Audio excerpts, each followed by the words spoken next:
Anticipating what's around the corner feels harder now than ever for leaders. So if you are someone who is feeling a bit overwhelmed, then this is a conversation that you may find interesting. And hopefully, Nades and I are hoping that it gives you a different perspective and is actually an empowering conversation, not a scary one. So today I have joining me the wonderful Nadine Parkington. Thank you for joining us and giving us your time today. I really appreciate it.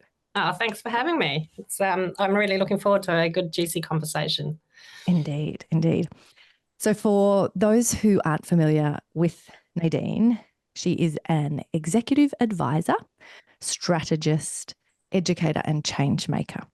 And you will get a sense today of the depth and breadth of her expertise and incredible mind. But Nades, I was wondering, just to sort of kick us off, when you think about the framing of this conversation around anticipating the future, trying to have really that piece of a more empowering conversation around what that means for us as business leaders, where does your mind go? Okay, well, welcome to the inside of my brain. I think probably what's kind of exciting and interesting for me is that for most of my career, I spent my time in digital data and technology space and change transformation, which is all very operational and all necessary change that needs to happen to meet the needs and be relevant moving forward. But really, when I start to think about the future, and this has been happening for a long period of time, really in the background and more prevalent now as I start looking at focusing more on the future and where we want to set our goals, it's less about the actual operational and technology solutions and so forth. I mean, they absolutely have to be done. They absolutely have to be defined and addressed. But from a leadership point of view, where should you focus your energy? I think it's got to be very tightly appended to thinking about humans and how they think and feel and where we think that's going to lead us in the future. And that means that this conversation isn't limited to people who have an expertise in digital or technology. It's actually for every human to be able to participate in. And I think that's actually why it's so critically important, because at the end of the day, you need to be able to be believable and relevant and accessible in your strategy and your thinking for not just your customers and your leadership team and your board. And, it's everybody that's in your ecosystem, and really starting to create a common theme around that binds everyone together. After years of doing lots and lots of architecture and digital delivery and strategy, at the end of the day, it all comes back to the people and the humans that are around you. And I think when we start thinking about the future, there's a lot of things we don't know, but the things we can be more clear on is how we think that we might feel. That's really interesting. Do you think that when leaders get maybe a little bit overly focused on or prioritizing of things like the technology, like the systems, the processes, all of those types of pieces, it is because there's an underlying fear of the things we don't understand, so we assume it must be really important or worth spending money on because it's outside of our understanding? Like, is that why the tech piece has become almost too central? Because as you said, it has an important role, but it fascinates me how much people will prioritize that and spend money on it without yet having answered really foundational questions. Like, is that your experience, that it's actually because they don't understand it, so they kind of just almost put their fate in the hands of the tech people? Yeah, I think that to a certain extent, I think that's true. And also trying to think about how people feel and what they're going to seek to feel in the future is not tangible. It's like buying a piece of tech software that everyone else leading in the industry that's playing at the same level as you is building feels, although it's a very significant investment, and it's going to cause disruption, it almost feels safer than trying to dabble in something that's a little more elusive. Are they even asking that question though? Because when you say trying to anticipate what people will be feeling in the future, is that the starting question, or is there more this piece of like, what are our challenges as an organisation going to be, or how are we going to get people to buy our stuff? This is where you get into thinking about where the different tiers of leadership sit and what their focuses should be, so that they are additive to each other as opposed to battling out the same things where there's generally someone who's more specialized and someone who's less specialized, but they're fighting it out with the same level of vigor. And And so there's a sort of a bravery in handing over that specialist information to the people that need to do that specialized procurement and strategy, but rather spending your time on this big thinking stuff, right? And Yeah. that's what you use to validate whether it's right or wrong, because at the end of the day, you're not in the business requirements of that piece of technology. And that's what all your team are doing. They're absolutely going to do that. That's not it. I'm not ever suggesting that it precludes that activity. But if you're leading the organization at the top and you're thinking about where is this organization going to be in 5 years, 10 years, 15 years, then you need to bring something additive to the conversation that's more than what's in the business strategy, that's more than what's in the business requirements. And that takes effort and time to work through in your mind as to where you want to position yourself on that. I just don't think people make the time. And I totally understand that as well, because the pressures of running an organization are immense. And the pressure is coming at you very visual. You can see it every day, nonstop, from the board, from your leadership team, from your stakeholders. Whereas this can kind of sit quietly in the corner and be ignored. And my belief is you've got to really carve out that time, because none of these concepts are particularly easy topics, and you don't come out of it with my top 3 things. You're actually got to come out with a thought process and a framework in your mind as to where you think it's going to be, and you need to be constantly working on that and iterating on it as and when you get new information. And so you're constantly shaping it. It's never finished. That's not a place that most people like to be. They like to... Yeah, and they certainly don't want to be told they're staying there for, okay, once we enter, this is now where we live. Yeah, and I think in terms of personal development of leaders and what they're going to do next, this is really how you can start to shape your own narrative around what your strengths are.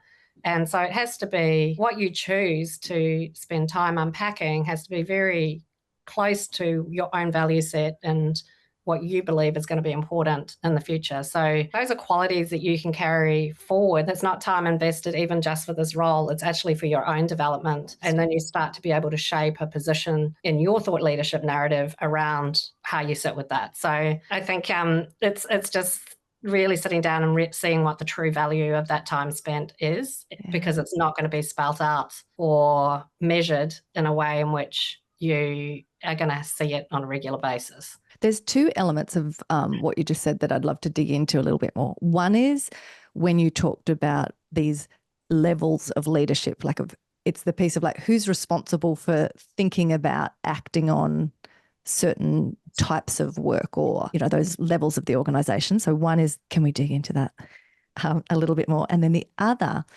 is around sequence. I find myself constantly talking to people about the importance of sequence, because when you were describing the way that this plays out, my experience has been that too often we actually are handing over to the technical or okay, let's turn this into something that's repeatable, and we're pushing it to that level too soon before we've actually done the thinking you described about.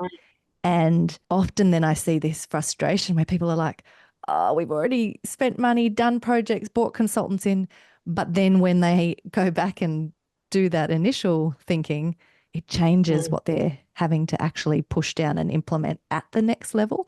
So can you talk a little bit about maybe explaining for us, when you go into an organization, how do you think about or even differentiate between the levels of leadership, and talk to us a bit about what tasks or responsibilities or types of thinking you allocate to each of those, and then we can chat about sequence. Yeah, so typically I come in and work with the C-suite, and often the sponsor will be either the CEO, the CMO, or the CTO, or the CIO. That's sort of my space. And typically I'm brought in to map out a digital and data and technology strategy for the next 3 to 5 years. So we are already saying there that we're planning for things that we don't know. We're also planning for things that we do know. And so really, when I start working in that, it's really at the senior management level to understand what it is that we do know.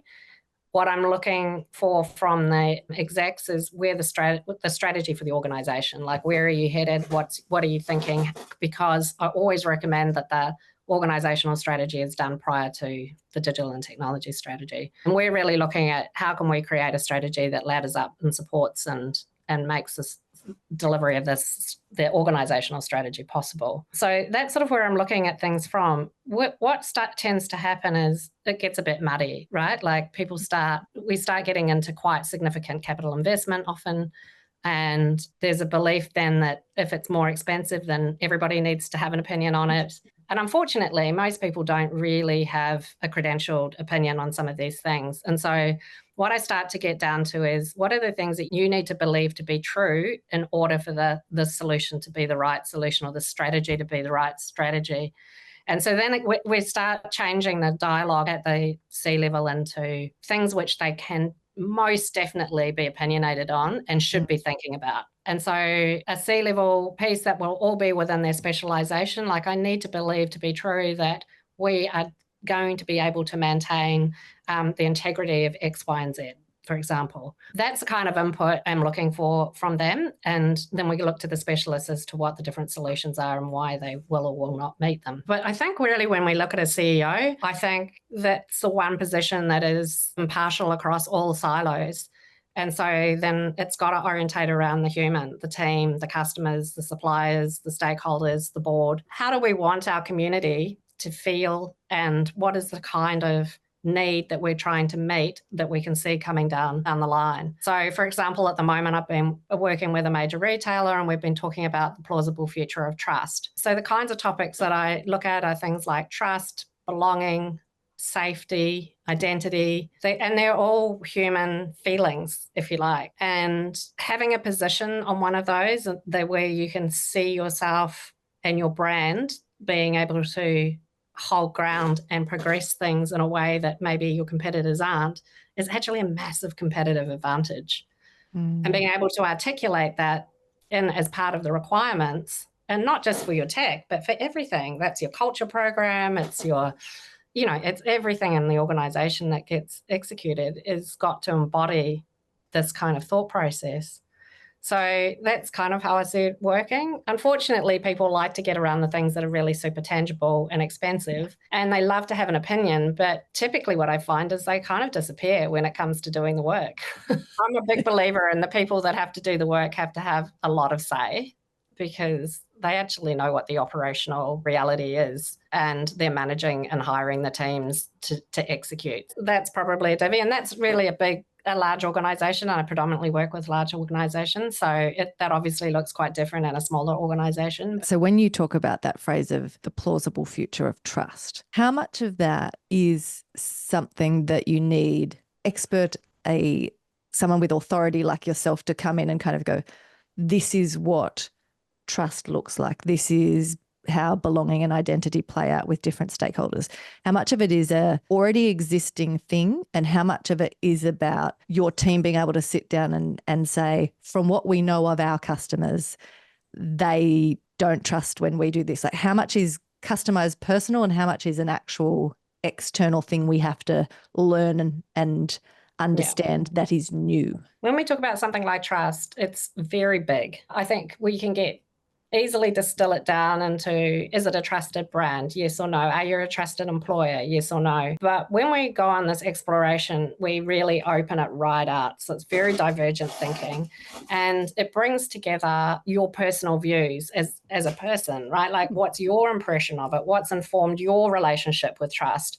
Mm-hmm. What are the things that could be some of your barriers? And then we look at history and we say, what are some of the opportunities and what are some of the learnings and what are some of the barriers? And so I feel like it has to be something that is facilitated externally. And I don't see myself as the expert so much as the guide. That's why I can jump between topics, because the framework and the learning process is what I bring to it.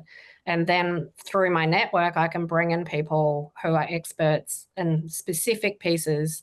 So for instance, when we talked about trust, I could bring in someone who had gone through managing a brand through an unfortunate circumstance which really affected their brand. But I could also bring someone that was very instrumental in the beginning of blockchain to understand what blockchain means in terms of distributed trust and how that plays out. Bringing people to the conversation and creating the language and the right construct to have the right kind of conversation, because quite often these people are not necessarily prepped to talk to. They need preparation, right? Like, what is the context of the conversation? Where's this person's level of understanding at? What are the things that they're most seeking to understand? How can we, and keep it very informal, but make sure that both parties in that learning are set up to succeed and walk away with something that they just didn't know before, that's a deeper understanding. And quite often those things will get picked up and then brought into the leadership team. Can I have you into my leadership team? Can you present to my exec?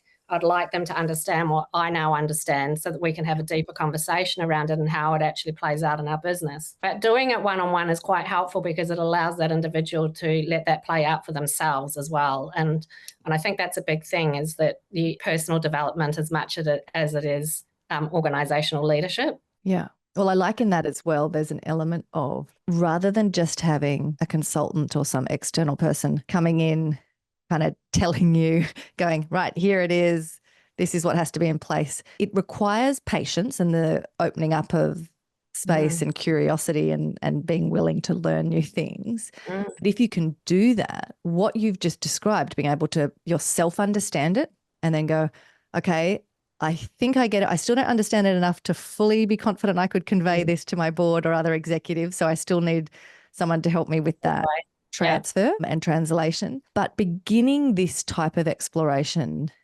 around thinking bigger and anticipating the future in the way you're describing is way more empowering, the word that you said at the beginning, than just that quick, I'm uncomfortable and overwhelmed, so I'll hand it to an expert. Yeah. And, you know, what's really interesting for them is they will have had some time one-on-one with, you know, and we've interviewed and had these conversations. And then the second meeting would be with, you know, presenting to the execs or the leadership team. But for them, what's really interesting is the lines of questioning that come from their team and being able to understand. And then that builds on top of their thinking. And then, you know, you get a really well-rounded view of how that particular piece of information is going to potentially impact the organisation. And there's so much learning to be done by people who already know things. I just feel like quite often those connections are missing. And look, I never bring in people who are on the stage all the time. They're not the people with the PowerPoint presentations that you can go and see at a conference or watch on YouTube. I really like to bring in people who are also practical operators. So they're in senior roles, but they actually understand the fundamentals of how to be able to jump into how something plays out and be able to take lines of questioning and just have the maturity and experience to be able to answer or acknowledge that they don't know and go and find out and follow up. For me, that's the exciting thing, is like watching two people connect over a topic that would never have likely met, or if they did meet, just sort of like in the language, you know, just missed each other in passing. So which in these kind of complex interconnected projects, which anything is, that it's over the timeframes you're talking about. If we're doing a strategy thinking out into the future, 5-10 years out, it's going to intersect between multiple different parts of your organisation, different expertise, etc. And as you mentioned, the tendency though is that we still operate in these silos. There might be meetings going on, but it's more like reporting in, giving an update, here's where we're at. It's not that, oh, that actually connects to over here, I should probably talk to you about my project because these things are connected. And so, as you said, just taking that approach is going to kind of surface these things sooner to then give you the opportunity to deal with them. I'm wondering though, you mentioned the aspect around that there's a genuine struggle that you understand leaders have of like, oh my goodness, in amongst all of those demands and challenges that they're facing, how do they actually prioritize this and create enough time and space for these conversations? When you position it as such a foundational, important piece for leaders to be involved in upfront before it starts to filter down into different expertise, engagement with certain technologies, etc. How do you almost hold their hand through that awkward discomfort of not even knowing necessarily how long that will take? Because what you've just described doesn't even sound like it's okay, there will be 3 workshops of this. It's like if something emerges and needs to be dealt with, I would imagine it can expand the time period. Yeah, look, I think there's a minimum of 3 months of commitment, and generally, you know, once every 2 weeks, if not weekly. And what I do is I try and integrate it into out of work scenarios. So I don't want to go and meet somebody when they're sitting in their office with all the visual representation of all the pressures that are coming down the line, right? Like, so I'm an early bird. I think most people think better in the morning. I'm a sort of meet me at 6:30 in the morning. Let's go for a long walk, have a chat, grab a coffee. So keep it relatively informal and therefore and outside of traditional working hours to try and create some space. And I know, look, a lot of people work early hours, but this is just like it's slightly more flexible. And then what tends to happen is just become an advisor over time, right? Like it's somebody, I'm here, and when things come up and when I think of things, I can put people in front because I now have a much deeper understanding of his or her aspirations, where they want to take this. And when I come across somebody, I can then say, right. But it's also trying to help them develop their own thought leadership in that space as well, and help them with creating their own narratives so that they can be talking about this more broadly outside of the organisation as well. And so really trying to think about what that looks like and where there's opportunities for that to happen as well. When you're having these conversations with leaders, 6:30 in the morning, you're going for a walk, having a coffee, and you're trying to encourage them around this creating of space for the thinking bigger about the future. How do you find people start to be able to open up that process, I suppose, into some of those human needs you talked about, rather than just being like, well, the board has set this target, or depending on the organisation, investors want to see these types of returns within this time frame. Getting them out of the office, yes, is one thing, like out of that day-to-day business as usual. But I'm curious to sort of get a sense of maybe some really practical things that even someone listening could do as their own exercise to kind of go, okay, yes, there's all the demanding, noisy things, but how do we get back to, if we're trying to make informed decisions on what we focus on and what we ignore, I'm sure you've got some things that are proved to be helpful in that space. I think trying to help yourself as a human first connect with the concept before you get into the business, because once you can do that, you often talk about people with technology, they have a frontal lobotomy when they walk in the front door of their office because they can use tech perfectly on the outside and they go inside to work and they render themselves incapable. And it's kind of about trying to work out how do I bring some of their personal thoughts to this and build a bridge between it. I use a tool called the Futures Triangle, which looks at, what's happened in the past, what's happening at the moment, what are some of the pushes that are moving forward into the future, and what could that future look like? And we do that first on a personal level. And so they're talking about themselves as an individual. What has been their past relationship with trust? How do they think about trust in their own life? And then we move into, okay, well, how does it work as the leader of this business? And then we do a third piece, which is, how does this work when we think about influencing the nation or globally? Like, what's the kind of leadership we could bring to that sphere? So really going from the micro right up to the macro, but keeping that continuity, because it's so important to be able to ladder all these things together. And I think leaders are typically very good at having sound bites and narrative, and they get confidence in it that are around very tangible operational things. This is really about trying to develop those same skill sets, but around things that are a little less tangible, a little less operational, much more conceptual. And therefore, there's a level of vulnerability that comes with that because you bring yourself to that conversation. Is there, though, when you do that, so you've kind of gone from the micro up to the macro, are you finding that for some people, it either then surfaces for them that, oh, this is actually not the organisation or the role for me? There's a disconnect between, by identifying what I want or think, it's then not matching with the organisation. Or even then when you go to, because the questions you framed about that macro level of like, what does this mean for the country, et cetera, particularly at the moment, I've been really fascinated in the last sort of 18 months or so, how many business leaders that has seems so far off their ability to even engage in that conversation because of the daily realities and pressure they're under now. And so they're kind of like, that would be lovely, maybe one day. I can't think about that yet. Are you seeing patterns of like kind of jagged disconnect as you try to move them up that space?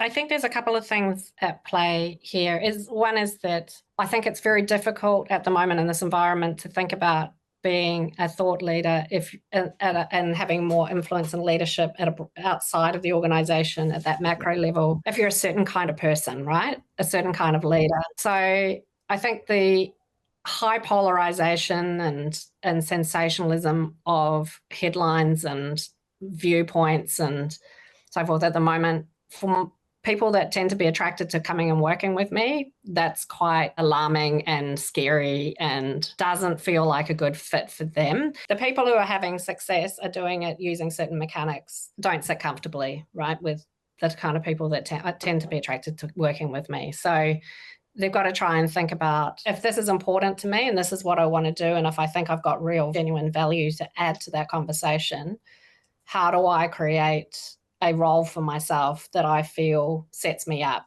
to be able to do my best work and have the most impact? And the answer to that is to do this work, right? Like that's sort of like a thing. So like I'm fairly early on in running this program. I'm like 12 months in, so I haven't had huge volumes of people through it, but I am probably lucky in that the people I do work with are really quite aligned to their organisation. But I do think that will definitely be a case. And even when they're aligned, there'll be points where they'll make a decision, they'll try and get it up, and the board might say no, or the market might say no, and that might really challenge their feeling of whether or not this is where they belong. But it's better than going through that process naively or, without consciousness. You've actually got a high level of consciousness of how you think and what you feel and what you expect. And that in itself is valuable, right? Yeah. Well, because it's interesting. I don't think that the disconnect between some of those personal drivers when you get clear on them and the work pieces is even just contained within employees, like someone coming into someone else's business. Because in so many of the conversations that I have, people almost act as if I'm the strange one for saying you would want some alignment between like your personal and your business. Yeah. You spend so much of your time, effort, money, headspace in your work when you're a certain kind of person with certain responsibilities and leading, whether you own it or not. And yet it's interesting because even at the level of small and medium-sized businesses and people that own and are involved in their own business, so often the piece that people have found most difficult is me trying to push them into saying, okay, but instead of just trying to make money in your business and then do the things you care about, what elements could we weave in? Where are there decisions you're making here? And so I suppose I'm fascinated by you kind of describing that micro to the macro, which is really about contribution and integrating who we are as people into our work. What you're trying to do is cultivate an emotion from everybody that interacts with your brand or with you. And it's a instinctive emotion. If I say a name of a brand, you either feel good about it and trusting of it, or you feel skeptical, or you hate it and you just don't trust it. Those things are almost intrinsic. And so how do you go about doing that? And this is the competitive advantage. Like, absolutely, you can thrash it out over margin and pricing and stock availability and speed to market and all range, all of that sort of stuff, right? But service levels, but how someone intrinsically feels when they think about you or your brand or that positioning, unmeasurable almost. And it's very hard with history and legacy in that to compete. It's not something you can conjure up in this financial year because that's going to make a difference. It's things you've got to be invested in, and it's the same for you as a leader, right? Like if people think of you and think, oh, that's Bessi, she's 100% trust. She really makes me feel included. Those sorts of things. That's actually what makes the difference. Yeah. And it's in the aspects of people's instinctive reaction to something is based on how you actually behave, not what you say you believe. It's this piece of values, culture, brand, positioning in a market, differentiating your company. If they are done in that very surface level transactional way of like, we had a session and came up with our 5 values, or here's our mission statement, or here's, even some of those words you used before when you were talking about the plausible future of trust, like big words like trust, belonging, identity. They can be engaged with at a generic level, and then anything you come up with, even if you wordsmith it and get some pretty designers to make it look gorgeous, it doesn't achieve what you're talking about, and it does not actually give you that competitive advantage. And No. I think kind of that piece where, in the same way that at the beginning of this conversation we talked about sometimes that frustration where people feel like, I've already spent a stack of time and money on tech and all these pieces, but they've done it prematurely. Or they say, we know what our values are. It's on our website. We've had a consultant come into our quarterly retreat. So people feel like they've done these things because they've ticked the box. And yet everything that you're talking about, and my work is the same, demonstrates time and again that to get that competitive advantage, to actually position yourself in a meaningful way where that brand, trust and identity piece is genuine, it's a totally different conversation that has to be had. It is, and you've got to instinctively be able to implement that across each and every decision that you make, and so to have a trust in the workplace means to give people some autonomy. It means creating some levels of consistency. It means, a whole bunch of lots of different things, like how you display that you trust your customer is actually a thing, right? Yeah. And yet the same piece I would kind of add into that is that it makes me think of, I'm not sure if back in the day, in the early days of parenting, whether you read any of Steve Biddulph's things on like raising boys or different things, but some of those ideas around that actually having boundaries makes children, and let's translate that to people, feel safer, because in the same breath as what you just said, equally true is the fact that in trusting people, giving them autonomy and agency to do their job and step into their own brilliance, if we have done the work and come up with meaningful values and genuine aspects of who we are as an organisation, then there are things that are deal breakers. There are lines in the sand where it's like, if you want to behave like this, that doesn't stand here.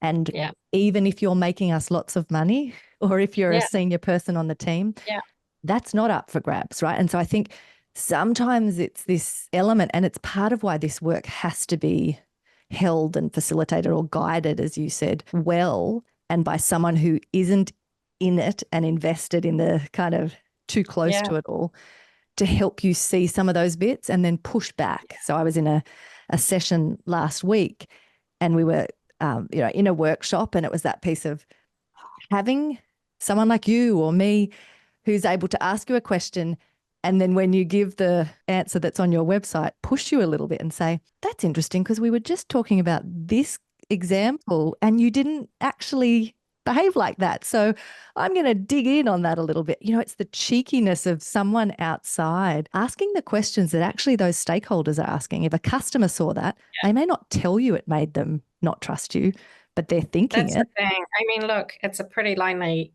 role sitting at the top of an organization, or whether you're a small organization or a big organization, and it's very hard to get unbiased, unconflicted dialogue going and create have the people around you to be vulnerable enough to just riff, like just talk about stuff and freely without fear of that being repeated or shared or used back against you at some point in time. Yes, undermining your position. Yeah. Absolutely. I called this program the Thought Incubator because it's really about incubating yourself into a place where you are protected and you are safe and you have the freedom to be able to do that exploratory work. And I mean, it's kind of ironic that the people that most need to do exploratory work are the people who are least able to do it. What have you found in that? Where is there connections between the pieces that you do individually? So you talked to us about the going for the walk early, having the coffee, kind of helping an individual leader go through that and being an external person so it's a safer environment, through to which of these explorations we should be having with other leaders, but not necessarily in our organisation, right? So it's the learning from others versus then third level within our own organisation, because deciding where it merges into territory and who to involve in a conversation is not only difficult, it can be quite political, because as you said, there's in an organisation, certain people think, well, how dare you have, I should have been in that conversation. Why was I not copied in that email? Everyone has different expectations. How much of that is you coming into an interaction with a leader and actually saying, here's what I would suggest? And how much is it kind of a it just evolves? So usually what happens is we start going through the triangle and things will come out, and I'll bring things to the triangle as well. And every now and again, there'll be a thing that'll come up and they're like, talk to me about that. Just remind me, the triangle is that past, present, future. Past, it's the present, going future. through. Yeah. It's a two-way learning thing as well, because I get a different context and perspective on how other people see things. So there will definitely be items, especially when we talk about the future, changes in tech and the way that people are working within and spending time online, and how that's just changed all the dynamics, which they are not really across fully. And maybe that's not something that they could necessarily say internally, but we'll have a conversation with, okay, so this is a pool of people that I've got that I can think of off the top of my head that might be quite helpful to talk about these topics. Are these things you want to explore a little bit further? And at the same time, they will bring to the table the things which they can see are relevant decisions that are in the mix at the moment. They're live topics. And so we start to prioritize how we start to uncover things and who we might involve depending on some of the decisions that are going through at the moment. So for example, with trust, I had one leader who really wanted to talk about, they had to make some decisions around how much money they invest in protecting their trust as a brand versus earning trust. How did you describe that difference to them when you talked about protecting versus earning? They really came to the table with it, to be honest, Okay. because they're literally looking at budget lines around, security, data breaches versus, putting money into things which, have traditionally allowed them to be able to build trust. So, there's some very practical decisions that come into play here, but it's like a live experiment of how you navigate that when you're thinking about this as the first priority. And so I think it does intersect with what's going on right now and have highly relevant meaning, but it also, there's things which are like maybe 3 or 4 years down the line and they're trying to think about a position, or they might not have realized the implication of one of the decisions that they're making now and what they need to be able to do in order to be sitting in the right position to have optionality. And a lot of the work that I do is around creating options, because none of us can possibly say what's going to happen. The joy of scenarios, hey? Get pretty tight. Yeah, we can get pretty tight. But quite often where I see people go wrong, especially with tech and digital, is they don't design with optionality. And they think that those things won't be necessary. And maybe not in their time at the company, but absolutely after that, there's a very high probability that sometime in the future that's going to be needed. And those things can be make it or break it. They can really erode a business very fast, because you can lose any sort of ability to not even be competitive, but to be able to be at the bare minimum of what you need to do to be relevant and in that point in time. I think it goes back to the importance of your whole approach that you talked us through at the beginning around this aspect of, you're not just coming in with like, here's a tech solution, here's what the future holds, this is what business will require. It's the transference of tools, frameworks, ways to think. Brad would always talk about those as heuristics, right? So the thinking tools, it's how do we have enough tools at our disposal as a leader so that we can relax. We don't have to have the exact, detailed, mapped out plan and then be terrified and try to stick to it. But we're like, as things emerge, I now know, right, in this, I'm going to pull this tool out. That's how I'm going to help myself think through it. That transference is so different to what I see most consulting, both big consulting companies and small, engaging with businesses doing. Great. And when you combine that piece of not trying to give someone a report or the answer, but actually build the internal capability and capacity of leaders and managers in a business of how to think and strategize, design your way through the problems that are going to come up. When you combine that with their complete lack of curiosity to understand your context, I just see businesses wasting money on all of those elements that you've talked about today. When not engaged with in the way that you've described, we go from already being overwhelmed and under so much pressure to having set aside the time, spent the money, and actually probably being more disillusioned than we were at the start. It's so sad to see that happen, but it's so frequent. No, and a lot in technology, right? Because there's very big ticket items up for grabs. So Well, and people take advantage of the fact that people don't do. understand it. So as, you know, putting my hand up, I'm someone who is not a technical person. And it is very easy then for organisations that are happy to take your money and take advantage of that to tell you need things that you don't need, or to not tell you when there's actually a new thing that could be half the price.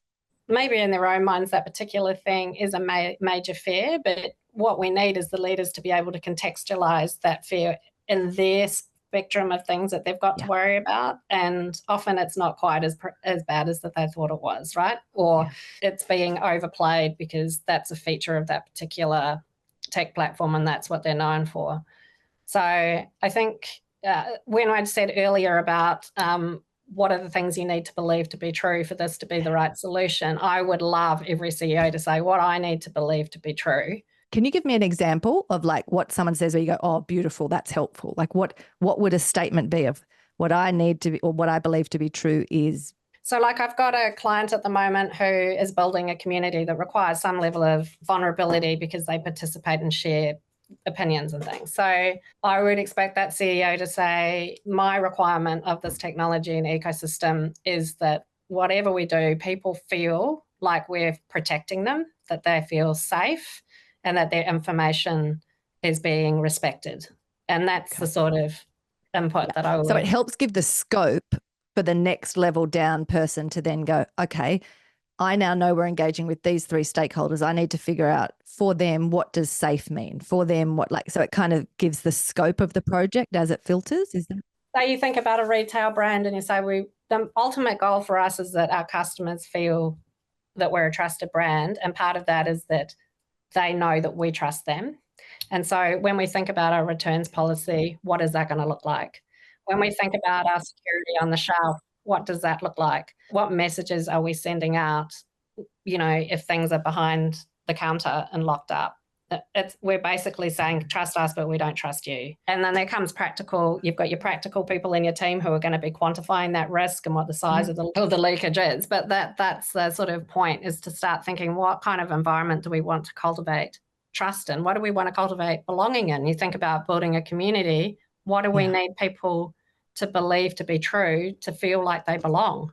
Well, they need to see other people like them there, right? They need to see things that talk to them in a language that they relate to. They need to see you showing up in things that they read and consume, you know, so that sort of thinking about it in that sort of a way. I'm wondering, when you talked about this sort of the creating of the space to think bigger about the future with a leader, and you said there's a need to kind of upfront set that expectation of this is like a 3-month process, we'll kind of get to know things.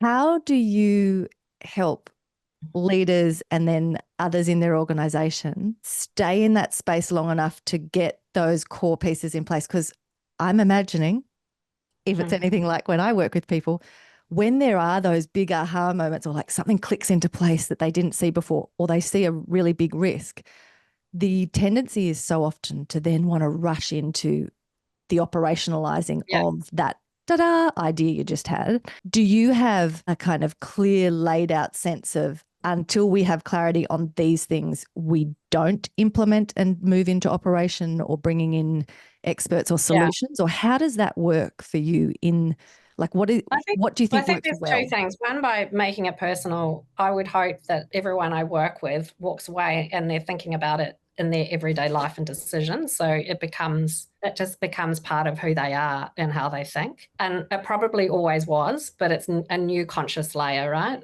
Yeah, it's explicit instead of intuitive. Yeah, exactly. And you're probably much more conscious of the reactions and the feedback loop that you get from that, because you're now thinking about it. It's at the top of your mind. Every organization is kind of different as to how it runs out and how much, you can.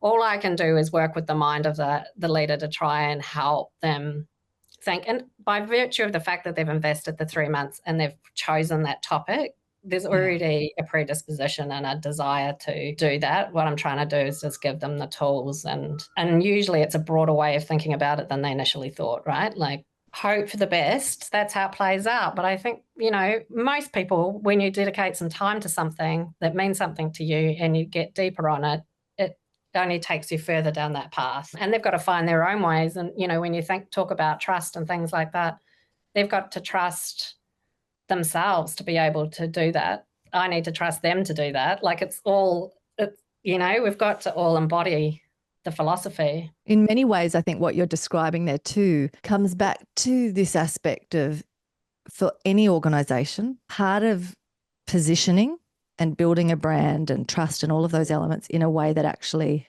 is solid and has integrity and depth behind it is accepting that your brand won't be for everyone. Because even when you described before that element of how we have a reaction, someone says a company and you'll have a like, oh, I really don't like them, or, oh, I love that brand. That will be different depending on who you speak to. One person might love a brand because of elements to do with their position on certain environmental issues, and someone else will be like, don't give me a lecture and make me feel bad for that when and that's not right or wrong for the company to have that, but you need to position those things. And I think in the way that you're describing, it's actually the same with who we choose as those advisors as a leader. So 100%. The types of leaders that are drawn to you, there would be leaders where they don't want to have that conversation and there's not a good fit. And so that trust piece you've described is in any of these interactions as a leader. And when we think about making informed decisions, I think regardless of whether it's about engaging an external person to help you think through this, whether it's about our positioning as an organisation with external stakeholders, all of it is about saying, taking the time that you've described to create that space and get clear on the elements that are up for grabs and you are curious and willing to be flexible on, and the areas that you aren't, not from a place of being, I'm not open-minded, but by saying no, because this is important for these reasons. If we do that and actually create that space, like you said, for us as an individual leader, and then ultimately for the companies that we're leading, that clarity and positioning, I completely agree with you that when you have that, oh my goodness, do you have a competitive advantage over people who are just going with the wind of like, oh, people want this, so we'll do that. Oh, now we look like complete hypocrites because now we're jumping over here. It's like it confuses the market when people don't have this clarity. And I just think there's systemic needs that people will always have. And I think there's universal needs that people have. Things like trust are pretty universal, right? Like how that's displayed and interpreted it can be to the individually, right? But the reason I am focusing on trust and belonging and identity and safety is because I think those are the things that are going to be the most desired things in the next 10 to 15 years. It's being eroded outside within the way that our society is developing, and there's an absolute cry for for more of it. And so how can we get ahead of that? How can we be thinking about positioning ourselves for the next 10 or 15 years to do that? But not just for competitive advantage, but it means you're actually making a positive impact and change to society in the way that we behave. You're offering something that is missing and that people need to be a healthy society. And I think as individually we all need it. So it's all upside. Yeah, I love that. I have a framework that I use that we call the Thrive cycle, which we base around the business model canvas, which, as you know, I'm obsessed with. And it's sort of on the back end of the canvas, the first part of the Thrive cycle is know the value you bring. So whether that's you as an individual leader or you as an organisation, the same would apply. Understand the value that stakeholders want, capture value in return. So it's kind of like sequence is important, but all of those pieces you just spoke about, I actually really like the way you've connected that to something that for so many of us, when you go into that, talking about the future, talking about technology, it is hard to get practical or even understand what that looks like. So it's overwhelming. But when you bring it right back to in amongst that rapid change, in amongst that evolution of technology and the fact that we can't actually, even as good as our scenarios might be, we don't know what the business environment, operating environment is going to look like in a few years. When you instead just come back to those elements that you've spoken about, and if we focused on that as leaders and said, if I create those things in our organisation and we're really clear and unapologetic about what we bring and how we're adding value, so we know our lane, we're not trying to be all things to people, and then we deeply respect and not just once, but in an ongoing way, making sure we understand what value means for our stakeholders, then that is the best de-risking strategy in a rapidly changing market. And no one can say that they don't understand that, I think that's the thing. You've got to be able to work with something that everyone it's accessible for people to understand and get around. I really love that. And I think that one of the pieces that someone like you brings, which is unique, is that you are able to marry that type of approach to thinking and strategy that is deeply human, that makes me think of the ancient Greek concept of polis, which is the partnership for living well. So if we're trying to if we think about a business like that, if we think about communities, stakeholders in that way and say, the result of creating that type of partnership for living well, from a business model perspective, it's that you create a win-win. It's not that you win and someone else loses. In the work that you're talking about, it's that same piece of that allows the flourishing of all stakeholders. You then bring in, though, this element that then when you get into the nitty-gritty of, oh my goodness, what should we now do and what do we bring in? Because you do understand the technology. That's a pretty unique mix. It is interesting. I do a lot of work in sport and sort of franchise type structures. And so you've got a lot of stakeholders that need to collaborate and agree on something.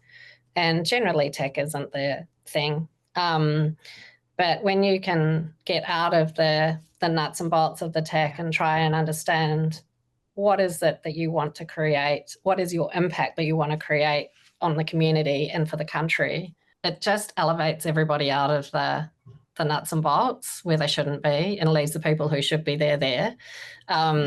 And allows everybody to orientate around something that's a much bigger aspiration, a much bigger ambition than where they were at the beginning. And what that does is it builds camaraderie where there was potentially a competitive type of environment before.